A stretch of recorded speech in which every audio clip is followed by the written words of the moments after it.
हरियाणा के deputy speaker Krishnalal Midda का बयान अब सामने आया है, जिसमें दिल्ली के मुख्यमंत्री अरविंद केजरीवाल पर उन्होंने तीखा हमला बोला है। उन्होंने केजरीवाल को दुनिया का सबसे झूठा आदमी करार दिया। उन्होंने आरोप लगाया कि दिल्ली के लोगों के सामने वो झूठ बोलते हैं।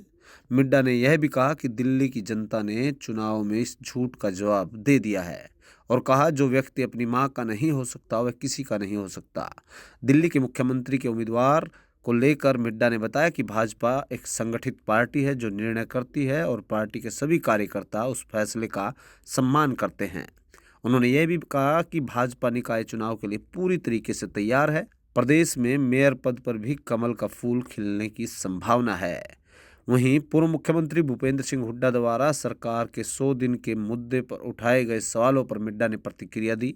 उन्होंने कहा कि पहले अपनी पार्टी को संभाले, क्योंकि हुड्डा विधानसभा सेशन में नेता प्रतिपक्ष का नाम तक नहीं बता पाए। अनिल विज की नाराजगी पर भी मिड्डा ने प्रतिक्रिया देते हुए कहा कि यह एक पारिवारिक मामला है जो सुलझा लिया जाएगा, क्योंकि परिवार में कभी कभी नाराजगी भी हो जाती है। क्या कुछ कहा है मिड्डा ने, सुनाते हैं। ब्यूरो रिपोर्ट, सिटी तहलका। देखिए, ये तो एकदम तय ही था कि इस बार भारतीय जनता पार्टी सरकार बनाएगी दिल्ली के अंदर। ये एकदम तय था, इसमें किसी प्रकार की कोई भी संशय नहीं थी, क्योंकि इन 10 वर्षों में लोग बहुत परेशान हो चुके थे। जो पिछला शासन भी रहा, लोग उससे तो परेशान थे ही थे, लेकिन इन 10 साल के समय में जिस प्रकार से केजरीवाल ने ये सत्ता चलाई, दिल्ली को चलाया, तो लोगों की आत्मा रो रही थी और लोग अवसर ढूंढ रहे थे कि मौका मिले और हम केजरीवाल को लपेटने का काम करें।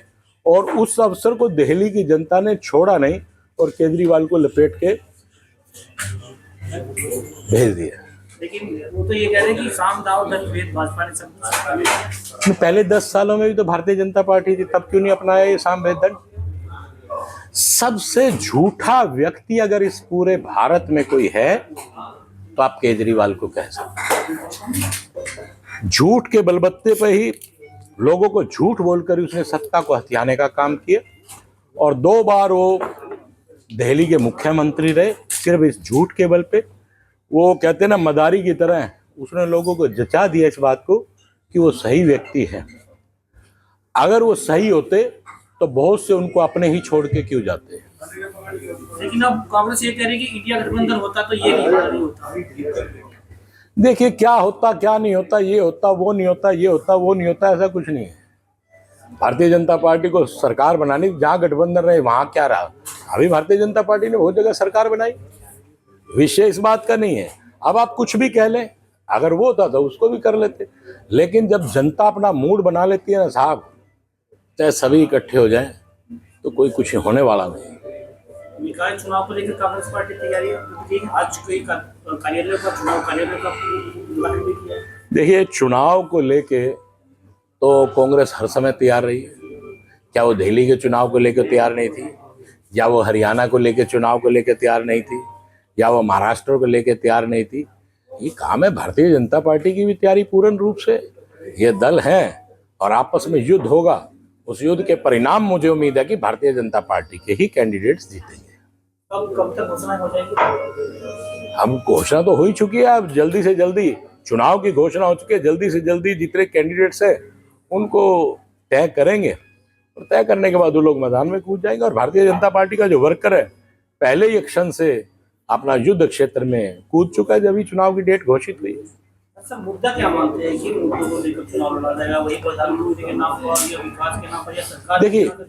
देखिए, दिल्ली में तो हमारे देश के प्रधानमंत्री का विशेष रूप से एक सहयोग रहा। उनकी नीतियों ने, उन्होंने जो कहा करके दिखाया, इस बात से लोग बहुत प्रभावित हुए और उस बात को माना। मोदी का मतलब गारंटी है और उसी गारंटी के बलबूते पर दिल्ली का चुनाव जीता गया।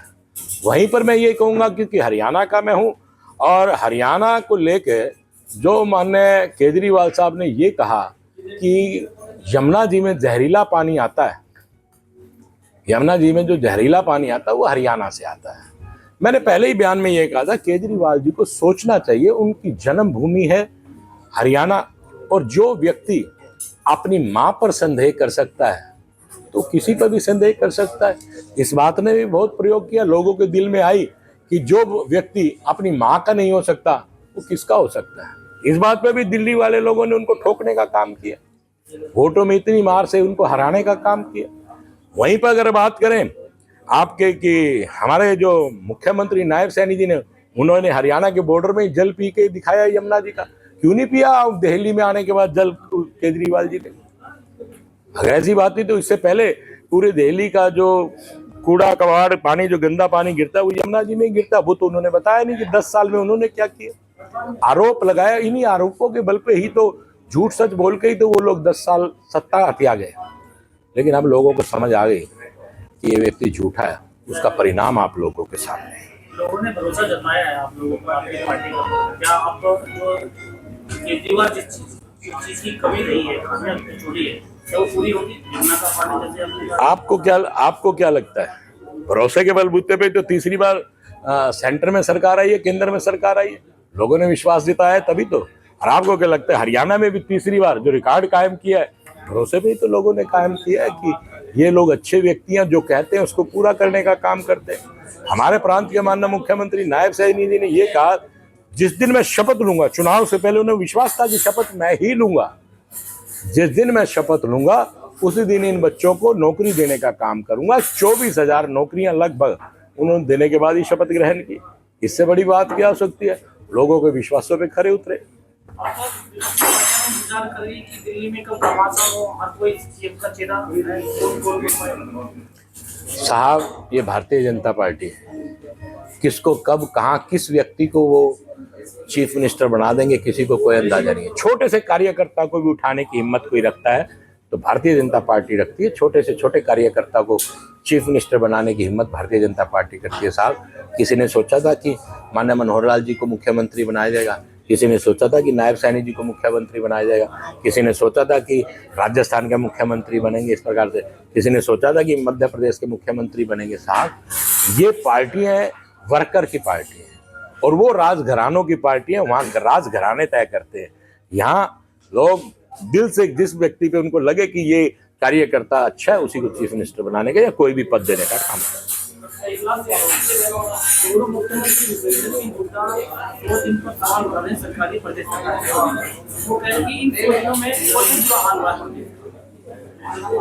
वो बताए 100 दिन में क्या बुरा हाल हुआ है। अगर 24,000 बच्चों को नौकरियां लगी हैं, वो कहें कि ये गलत लगी है। अगर जो 18 संकल्प, जो संकल्प 100 कुछ संकल्प थे, उसमें से भारतीय जनता पार्टी ने अगर 18 संकल्पों को पूरा किया तो कह दे कि ये गलत बात है। ये तो बताए ना गलत क्या है। अरे साहब, इन्होंने तो पहले दिन से काम करने का काम किया। वो अपनी सरकार जब उन्होंने बनाई थी 1 साल तक तो वो हनीमून पीरियड से ही बाहर नहीं निकल पाए। यहाँ तो जिस दिन से सरकार बनी है उसी दिन से शपथ लेते ही 24,000 बच्चों को नौकरियां देने का काम किया। लगातार 18 संकल्प पूरे कर दिए। और क्या चाहते हो? और कामों पे प्रोग्रेस चल रही है। तो वो खिला चुके हैं लोग। देखिए, ये पारिवारिक मसला है। हम आप छोटा सा परिवार होता है हमारा, हमारे परिवार में बेटा है, भाई है, कोई भी बात का विरोध कर देता है, लेकिन परिवार ही बैठ कर समझाता है। ये हमारा पारिवारिक मामला, उसमें हम जाना नहीं चाहते। और पारिवारिक मामला तो सुलझ भी गया। ये उस विषय पे आप लीजिए ना। अब ये उनके बोलने से क्या होता है? साहब, पहले आप अपना नेता तो चुन लीजिए। आपने नेता आज तक क्यों नहीं चुना? आप अपना नेता चुनिए। हमारी चिंता छोड़कर अगर आप अपना नेता चुन लेंगे तो सेशन में आप बता पाएंगे कि ये प्रतिपक्ष का नेता है। वो अपनी चिंता करे।